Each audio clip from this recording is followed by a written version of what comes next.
जय हिंद दोस्तों। मैं विनय कुमार आप सभी का अपने YouTube चैनल वीके इंस्टीट्यूट पर फिर से एक बार स्वागत करता हूं। जैसा कि आप लोग बेसिक फाउंडेशन बैच के बारे में जानते हैं जो हम लोगों ने स्टार्ट किया है। आज हम लोग मैथ का एक चैप्टर पढ़ चुके हैं। आज हम लोग मैथ का 2 चैप्टर पढ़ेंगे। कक्षा 10वीं का जो है बहुपद। आप लोग ज़्यादा चैप्टर देखा होगा। बहुपद का इंग्लिश होता है पोलिनोमियल्स, जिसमें एक से अधिक पद हो उसे बहुपद कहते हैं। बहुपद माने क्या? एक से अधिक पद, जो एक से अधिक पद है। चलिए आगे इसको स्टार्ट करते हैं। आप लोग अपने सभी दोस्तों के पास शेयर कर दीजिए ताकि वो भी इस क्लास से जुड़ पाए। सबसे तो पहले बहुपद। बहुपद क्या है? जिसमें एक से अधिक पद।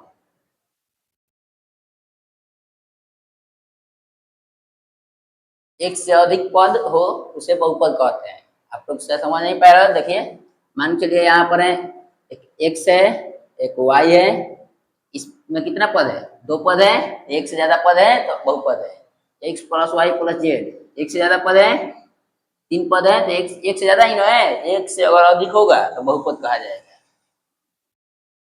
5x² प्लस 9, इसमें भी एक ये पद है और एक ये पद है। 2 पद है तो प्लस के माध्यम से जुड़े हैं। ये क्या हो जाएगा? बहुपद। समझ में आ गया होगा? बहुपद क्या होता है? एक से अधिक पद हो, जिसमें एक से अधिक पद हो उसे क्या कहते हैं? बहुपद कहते हैं। चलिए इस चैप्टर को स्टार्ट करते हैं। बहुपद में सबसे तो पहले हमें पहचाना कौन सा बहुपद होता है और कौन सा नहीं। इसमें पहले हम चर अचर पहले पहचानते हैं। देखिए एक होता है चर और एक होता है अचर। 2 तरह के इसमें पद होते हैं, एक चर पद और एक अचर पद। चर पद वैसे तो परिभाषा में बोला जाता है कि चर पद जिसका मान अनिश्चित हो। ऐसे याद करने के लिए याद रखिएगा कि ABCD का कोई भी अक्षर, जो अल्फाबेटिकल कोई भी अक्षर हो, ABCD कोई भी अक्षर हो जिसका मान नियत ना हो, क्योंकि एक्स का मान कुछ भी हो सकता है ना। ABCD जैसे XYZ कुछ भी हो सकता है। ये सब क्या है? चर पद है। और अचर पद जिसका मान निश्चित है, न्यूमेरिकल वैल्यू, जैसे कि गिनती के समय 1 है, 5 है, -5 है, इसका तो मान नहीं चाहिए। 5 है तो 5 ही है। ये क्या है? अचर पद है। क्या है? अचर पद। समझ में आ गया होगा? चर और अचर। अब आते हैं, अब पहचानने में आसानी होगा कि आप लोग कौन सा पद। आप लोग परीक्षा में हमेशा पूछा जाता है कि निम्न में कौन सा बहुपद है। 4 ऑप्शन रहता है और निम्न में कौन सा बहुपद नहीं है, इसके लिए भी 4 ऑप्शन रहता है।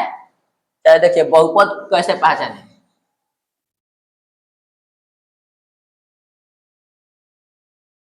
बहुपद नहीं होगा। कब नहीं होगा? यदि चर पद जो है ना, ABCD अक्षर, ये रूट में हो, अंडर रूट में चर हो या बाटा में चर हो, तो ये कभी भी बहुपद नहीं हो सकता। यानी पहले तो एक से अधिक पद होना चाहिए, वैसे ही मुझे जाएगा बहुपद है। यदि नहीं है तो वो भी बहुपद नहीं है। और साथ ही साथ यदि वर्गमूल के अंदर चिन्ह, रूट के अंदर चर पद हो या बाटा में चर पद हो, तो वो भी बहुपद नहीं कहलाता है, वो भी बहुपद नहीं होता है। इसके अलावा जो भी बचेगा, चलिए इसका एग्जाम्पल देख लेते हैं। मान के चलिए कि कोई लिखा है x² प्लस √3x प्लस में 5। पूछेगा कि बहुपद है तो इसमें चर पद तो रूट में नहीं ना है, तो अचर पद ना है। यही वाला इसको कर दे, √3/x कर दे, ये क्या हो जाएगा? बहुपद नहीं होगा, क्योंकि ये बाटा में है। क्या है? बाटा में। समझ में आ गया होगा? यदि चर पद यदि रूट में हो या बट्टे में हो तो वह बहुपद नहीं होता है कभी भी।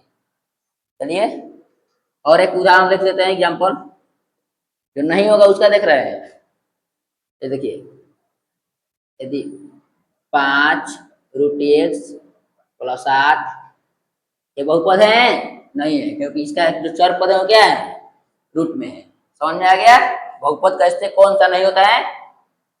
चलिए आगे बढ़ते हैं। या फिर नॉर्मल कोई चलिए इसको छोड़ दीजिए, आगे बढ़िए। बहुपद। अब बताइए तो हमें 3x² प्लस 8x प्लस में 2/x है या नहीं है? नहीं है, क्योंकि इसमें क्या है, बट्टा में x है। समझ में आ गया? चलिए आगे बढ़ते हैं।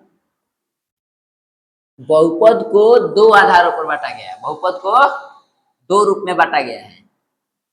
बहुपद को आपके एग्जाम में दो तरह से पूछता है। एक होता है बहुपद का घात, एक होता है चौरपद। घात आप लोगों को हम बता चुके हैं, जो जो भी यदि एक पार्ट में पढ़ा चुके हैं कि घात यदि जिसके कपार पर इतना हो, जैसे कि लिख देते हैं यहाँ पर 3x² प्लस 5x प्लस 8। देखिए चौर पद का जो भी हाईएस्ट घात होगा वो पूरे बहुपद का घात कहलाता है। जैसे इसमें चौर पद का क्या घात है, एक्स। एक्स यहाँ पर भी है, एक्स यहाँ पर भी है। एक्स का सबसे बड़ा घात क्या है, 2, तो ये द्विघात बहुपद कहेगा। क्या कहेगा? द्विघात बहुपद। समझ में आ गया होगा? जिसका भी बहुपद जो भी सबसे बड़ा घात होगा इसमें चर पद का, वही बहुपद का पूरा घात होता है। चलिए चर पद ये पूछता है ना कि एक चर वाला है कि दो चर वाला है। यदि पूरे बहुपद में 5x प्लस में y, इसमें कितने चर है, दो है ना, तो ये दो चर वाला बहुपद है।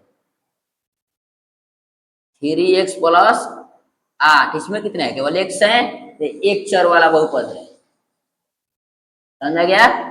एक चर वाला बहुपद, दो चर वाला बहुपद, ये क्या है, द्विघात बहुपद। क्या है? द्विघात। इसी तरह से हम लिख दिया 3x³ प्लस में 8x प्लस में 9। इसमें x का घात सबसे ज्यादा क्या है, ये x ही नहीं, यहाँ पर y भी हो सकता है। 5x5z³ प्लस में 6, इसका भी घात क्या है 3 और इसका भी घात 3, तो दोनों क्या हो जाएगा, त्रिघात बहुपद। क्या होगा? त्रिघात। समझ में आ गया? चलिए यहाँ पर लिखते हैं।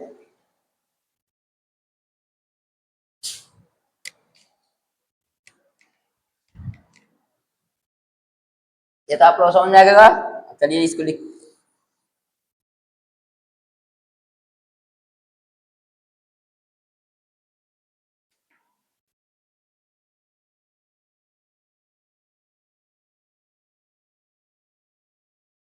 सबसे पहले तो होता है रैखिक, रैखिक बहुपद। उसके बाद होता है द्विघात बहुपद। उसके बाद होता है त्रिघात बहुपद।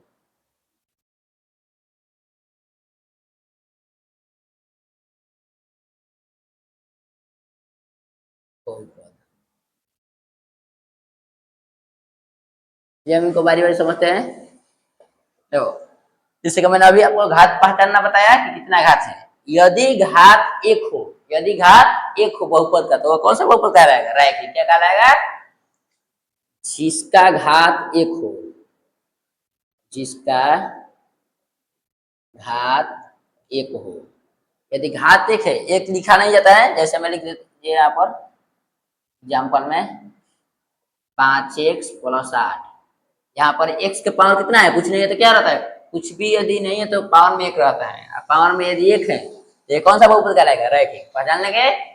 आपके एग्जाम में हर बार कम से कम 3 से 4 ऐसे सवाल आते हैं जिसमें पूछा जाता है कि कौन सा बहुपद है, नहीं है, और वो कितने, कौन सा बहुपद है, यदि है तो कौन सा बहुपद है। जैसे ये वाला कौन सा बहुपद है, रैखिक। पहचान लेंगे। चलिए अब द्विघात देखते हैं। द्विघात में जिसका घात 2 हो, जिसका घात 2 हो। Example 3x² plus 8x plus 9। इसमें हाईएस्ट घात कितना है, 2 है, तो ये क्या कहलाएगा, द्विघात बहुपद। समझ में आ गया? त्रिघात देखते हैं। जिसका घात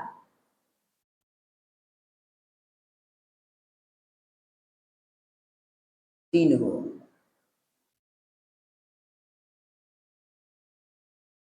5x³ plus 3x² plus 8x plus 9।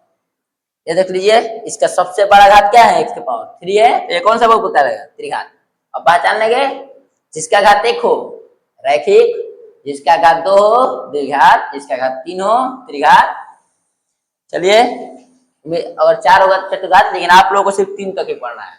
जैसे पूछा जाता है कुछ भी दे देगा, ऑप्शन में रहेगा किसका घात कितना है, ऑप्शन रहेगा 2 3 4 5 ऐसे रहेगा, जो भी सबसे बड़ा होगा उसी को आप तो टिक मारिएगा। समझ गए। चलिए अब इसका बारी बारी से हम लोग मूल रूप समझते हैं। चलिए देखिए,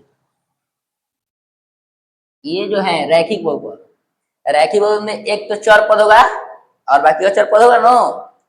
ठीक है, एक चर पद मान लीजिए x हो गया, x के साथ कुछ तो गुणांक में होगा, इसके साथ कुछ तो होगा। मान चलिए हम छुट्टा है यहाँ पर एक्स स्क्वायर भी लिख रहा था, इसके साथ कुछ नहीं है तो एक अंक है नो, एक ही नो एक्स स्क्वायर है, तो इसके साथ कुछ तो होगा। यहाँ पर ए लिखते हैं, क्या लिखते हैं, ए एक्स।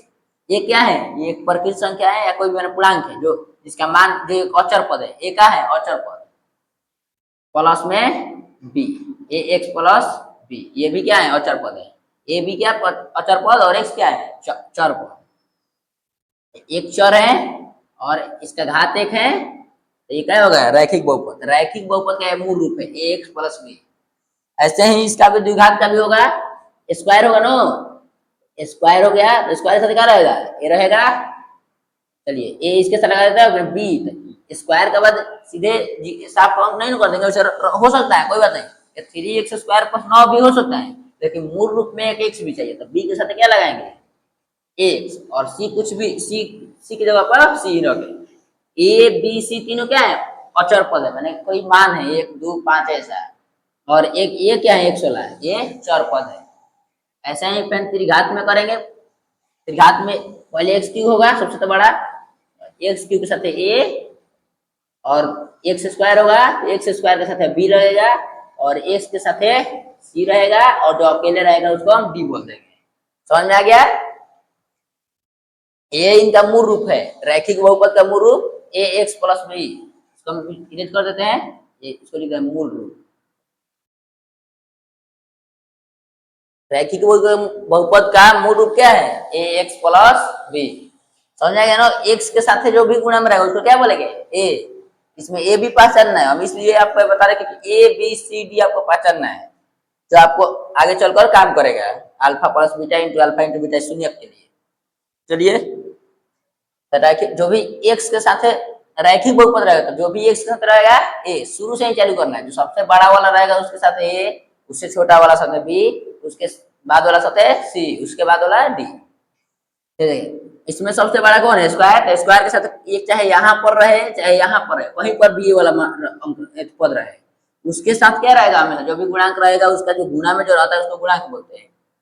इसके गुणा में जो भी रहेगा वो क्या होगा ए, और एक्स के साथ जो रहेगा बी, जो अकेला रहेगा सी। तो इस तरह से एक्स क्यू साथ जो रहेगा ए, एक्स स्क्वायर के साथ जो रहेगा बी, एक्स के साथ जो रहेगा सी, और जो अकेला रहेगा वो डी। समझ में आ गया होगा। चलिए इसको इसकी शॉट ले लीजिए, इसके आगे देखते हैं।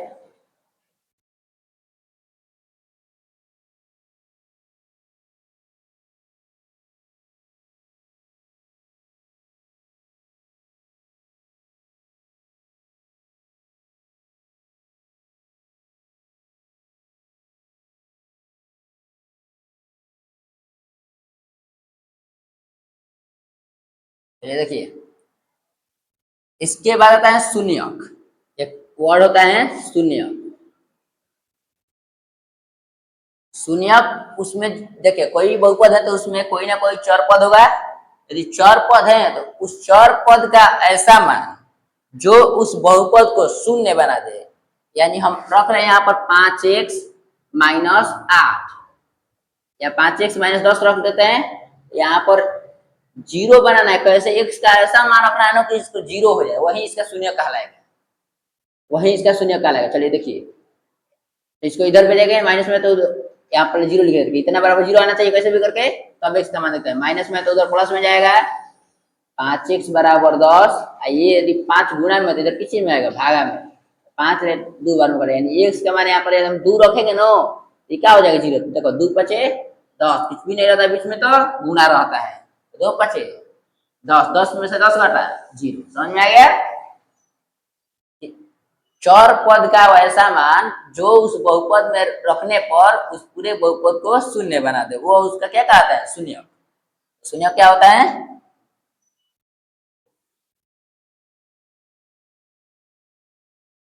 चौर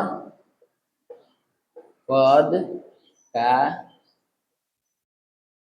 वैसा मान जो दिए गए बहुपद को शून्य बना दे।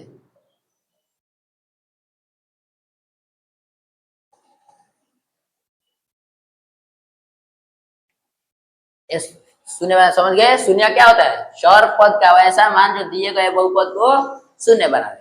अब ये एक से अधिक भी हो सकता है शून्य। देखिए ये कैसा बहुपद है? ये इसका पावर कितना है? एक है, तो कैसा बहुपद? रैखिक। तो जैसा जितना घात उतना ही शून्य होगा, यानी x का एक ही ऐसा मान होगा नो जो इसको 0 बना सकता है। याद रखिएगा, जितना घात उतना शून्य, जितना घात उतना शून्य।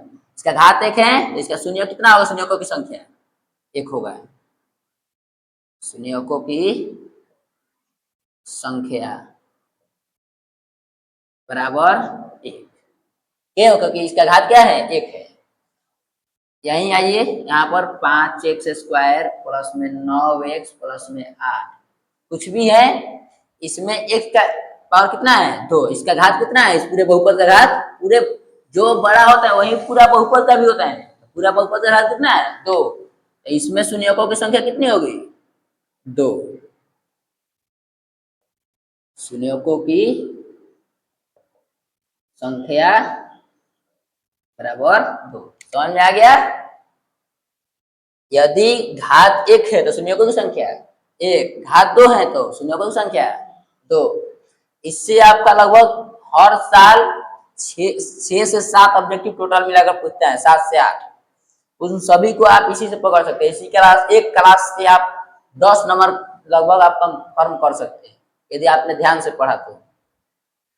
देखिए, जितना घात उतना शून्य, जितना घात उतना 2 है तो 2।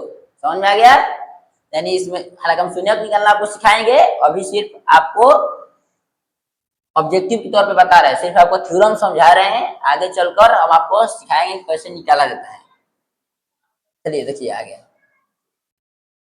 अब इसके लिए और एक लिख देते हैं यहाँ पर, 3x³ plus 8x² plus 9x plus 10।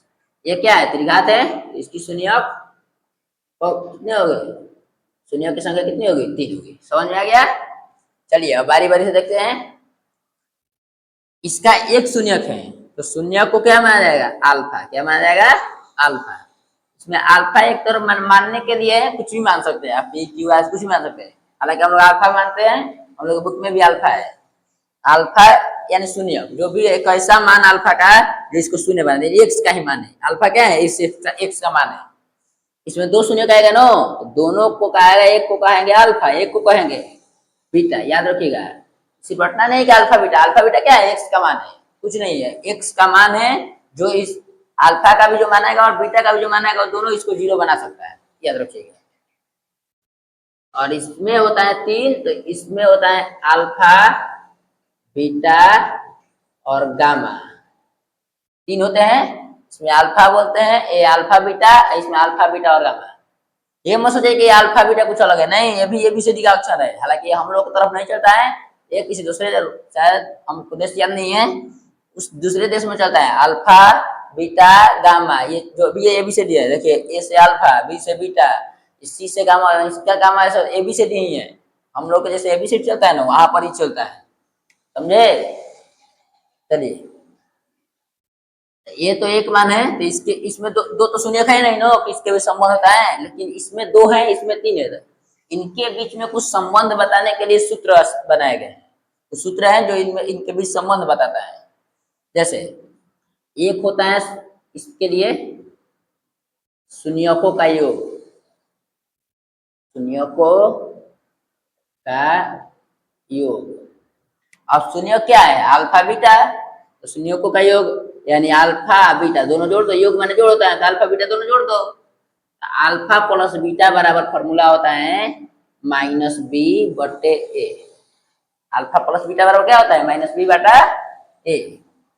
एक होता है शून्यकों का गुणनफल, शून्यकों का गुणनफल अल्फा इंटू बीटा सी बटे ए। अब ए बी सी हम आपको पहचाना है, देखिए जो एक्स स्क्वायर के साथ रहेगा सबसे पहले एक्स स्क्वायर सबसे बड़ा वाला के साथ है, ए इसके साथ है तो बी इसके साथ है, अकेला है तो सी। समझ में आ गया, एबीसी क्या है, यही है एबीसी। जैसे क्या इसमें निकालना है, मान चलिए इस वाले में अल्फा प्लस बीटा निकालना माइनस बी, पहले माइनस का पहले चिन्ह रखेंगे, अल्फा प्लस बीटा बराबर बराबर में माइनस का चिन्ह रखेंगे, बी कितना है, बी प्लस 9 है नो, यहाँ पर प्लस तो लिखाएगा नहीं, प्लस में माइनस ही हो जाएगा, लेकिन माइनस हो तो लिखा था, माइनस माइनस प्लस लिखते हैं, लिखते तो माइनस 9 ए कितना है 5, तो ये हो गया आंसर अल्फा प्लस बीटा। समझ में आ गया, सी बाई ए तो 8/5, सी यही है ना अकेला जो आता है, लेकिन इसमें सी बदल जाएगा क्योंकि इसमें देखिए एक्स के साथ ए, एक्स स्क्वायर के साथ बी और एक्स के साथ सी, अकेला जो रहेगा वो डी होगा। तो देखिए यार इसमें भी, इसमें 3 फॉर्मूला होता है, इसमें इसमें 2 है तो 2 फॉर्मूला और इसमें 3। एक तो होता है alpha plus beta plus gamma, वही सेम तीनों जोड़ना है, तो तीनों जोड़ने का इसका भी होता है माइनस बी बाई ए। क्या होता है, माइनस बी बाई ए। एक फॉर्मूला होता है alpha into beta plus beta into gamma plus में गामा इंटू अल्फा। तो अल्फा का बीटा के साथ गुणा, बीटा का गामा के साथ और गामा का अल्फा के साथ, इसका होता है सी बटे, यही वाला सेम फॉर्मूला है, वहां में सी बदल जाएगा। और एक होता है alpha into beta into gamma बराबर माइनस बी बाई ए।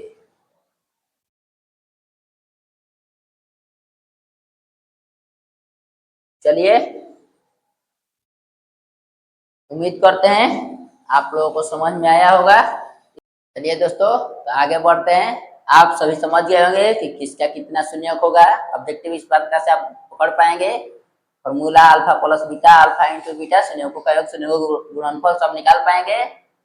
आपको सिर्फ इसको याद करना है। कल हम अगले नेक्स्ट क्लास में जो मैथ का जो नेक्स्ट क्लास होगा उसमें हम लोग इस चैप्टर के टॉपिक वाइज क्वेश्चंस कराएंगे, उसमें आप लोग जो अवश्य जुड़िएगा, उससे आपका और भी क्लियर हो जाएगा। चलिए और एक बचा है थ्योरम में, वो देख लेते हैं। एक होता है पी एक्स, नहीं ऐसे भाग, जो भाग दिया होता है ना, वो आपके चैप्टर में है। बीच में क्या होता है, भाज्य, यहाँ पर भाजक, यहाँ पर भागफल, एक चैप्टर में आप लोग पढ़ा चुके हैं। और जो नीचे बचता है शेषफल।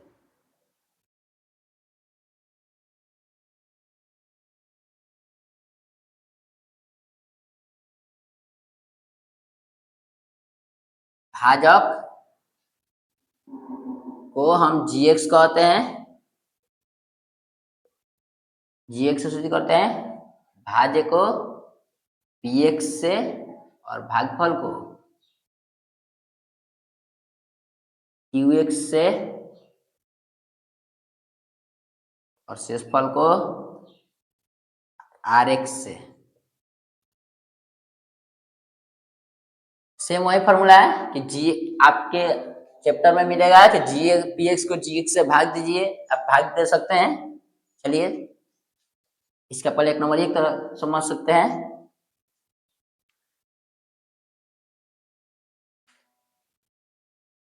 भाज्य देख लेते हैं, पी एक्स बराबर g x into q x plus r x, यानी भाज्य बराबर भाजक गुणे भागफल प्लस शेषफल। समझ में आ गया होगा।